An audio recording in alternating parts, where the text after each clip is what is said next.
Déjame iniciar con el tema de hace unos días. ¿Entendemos bien que la oposición en el Senado de la República cierra filas con el gobierno frente a futuros actos ya anunciados por el futuro presidente Donald Trump en los Estados Unidos? ¿Qué me dices de esto, Ricardo? Con mucho gusto, Carmen. Lo que nosotros hemos dicho son dos cosas. En primer lugar, que las amenazas que ha hecho Donald Trump a México, pues no son una cosa menor, son de la mayor gravedad. Son fundamentalmente tres las amenazas que ha hecho Trump. En primer lugar, deportaciones masivas. Tú nada más imagínate lo que esto implica en términos de tragedia humana, separación de familias. En muchos casos, nuestras paisanas y paisanos que viven en Estados Unidos llevan allá décadas. Tienen hijos que prácticamente han vivido allá toda su vida. Entonces, en caso de que una parte de la familia sea deportada, es muy probable que la otra parte de la familia se tenga que quedar allá. Entonces, nada más imagínate la tragedia humana. Segundo, la tragedia económica. Millones de familias mexicanas dependen económicamente de las remesas, del dinero que mandan nuestros paisanos que están en Estados Unidos. Entonces, esa es la primera amenaza, las deportaciones masivas. La segunda, él ha amenazado inclusive con violar nuestra soberanía a través de incursiones militares. Y la tercera, el tema comercial. Ha amenazado con imponer aranceles de hasta el 25%. Esto para México sería absolutamente devastador porque México le exporta a Estados Unidos el 80% de todo lo que exportamos al resto del mundo. Es decir, no hay manera de que México pudiera resistir. Y se ha dicho, bueno, pero es que si ellos nos ponen aranceles, nosotros también les ponemos aranceles de regreso. No, eso no va a funcionar.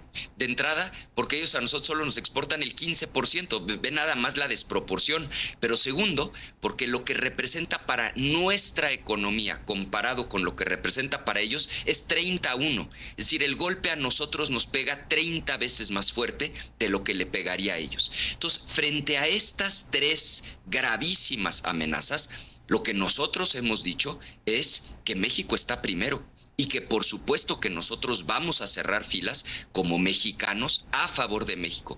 Yo recordaba el día de la comparecencia de la secretaria, pues esta anécdota, este hecho histórico de hace unos 200 años, cuando el entonces virrey le ofrece a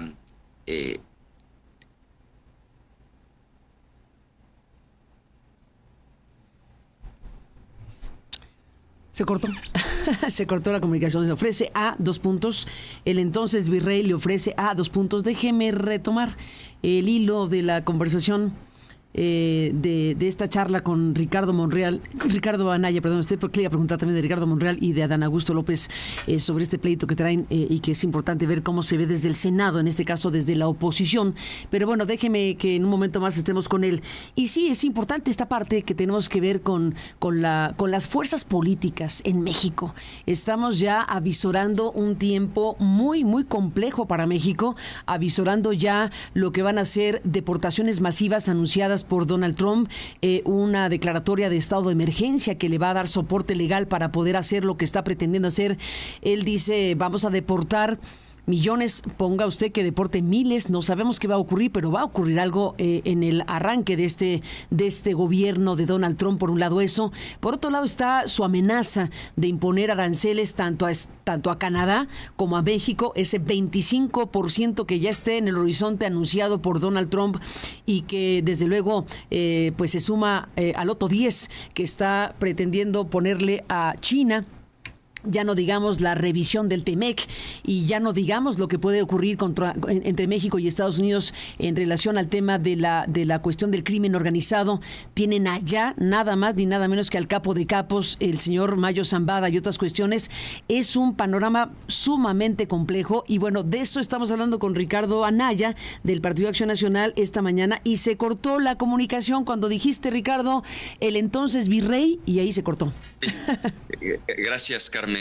Sí, le manda a decir a través de su padre, a Vicente Guerrero, pues que le ofrecía un indulto, y es, bueno, famosísima esta frase de Vicente Guerrero, que lo que responde es, bueno, la palabra de mi padre es sagrada, pero la patria es primero.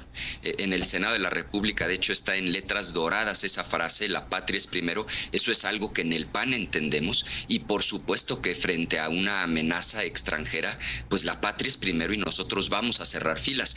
Por supuesto, le exigimos al gobierno que tome decisiones correctas, que establezca una estrategia, pero lo digo con toda claridad: cuando se trate de una amenaza por parte de una potencia extranjera como esto que estamos viviendo por parte de Donald Trump, nosotros vamos a jalar parejo, porque el país está primero y vamos a poner todo lo que esté en nuestras manos para hacer frente a estas tres brutales amenazas que ha planteado Donald Trump en contra de México.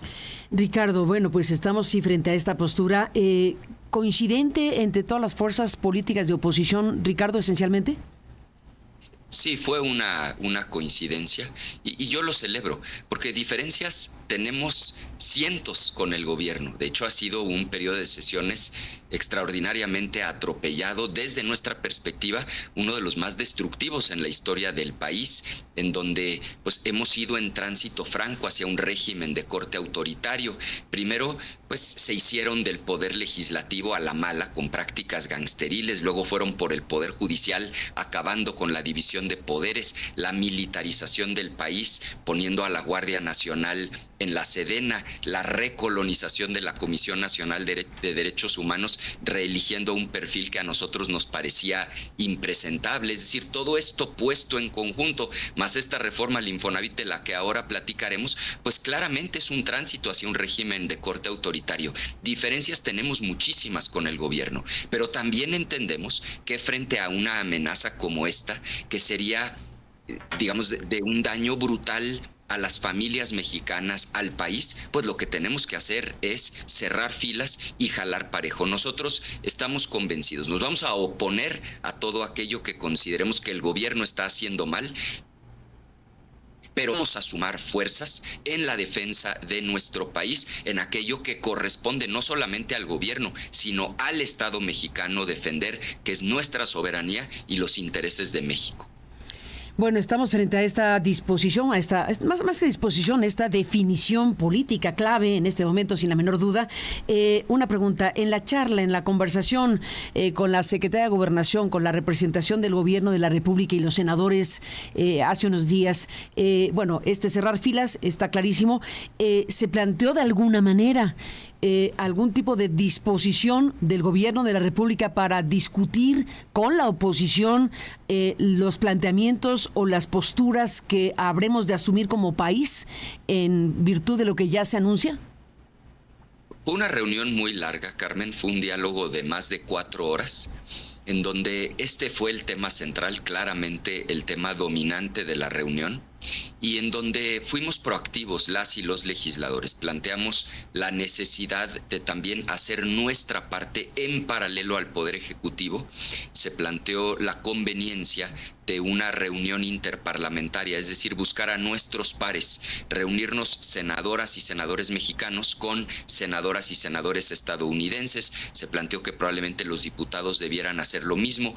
Es decir, es de tal tamaño la amenaza y es de tal tamaño la gravedad de lo que esto podría implicar para nuestro país, que necesitamos entrar por distintos frentes. Sí se planteó tener mucha comunicación en este tema, y así como en otros temas tenemos profundas diferencias, en este vamos a hacer un gran esfuerzo por ir todas y todos juntos para defender a México.